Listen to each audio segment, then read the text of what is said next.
This short video talks about 4 specific divisibility rules for the numbers 2, 3, 5, and 10 because I find those are the most valuable.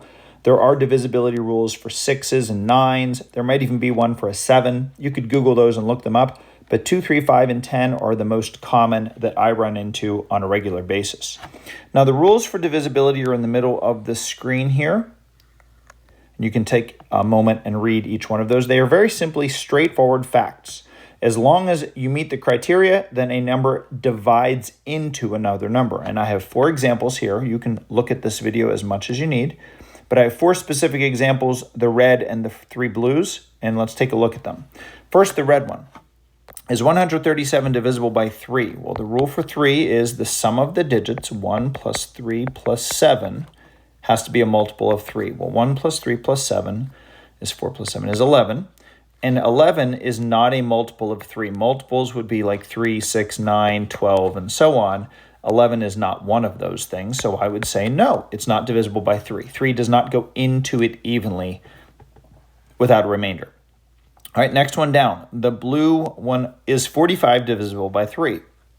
Well, same thing. Divisible by 3 means the sum of the digits is divisible by 3. 4 plus 5 is 9. And 9, as we saw in the previous one, is one of those examples, so the answer is yes.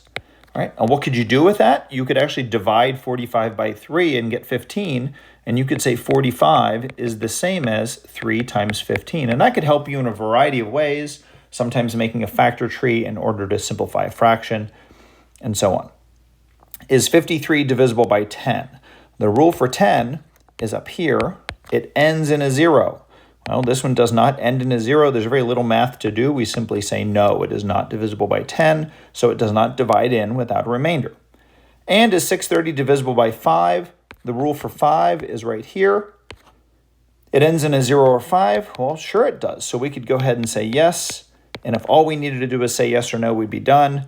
Once again, if our goal is to do something else, like find a factor pair, we could use division, a calculator, a multiplication chart, or a long division, and we could figure out what that other value is. But for my purposes in my classes, if students knew the 2, 3, 5, and 10 rules, I'd be very, very happy with their knowledge of divisibility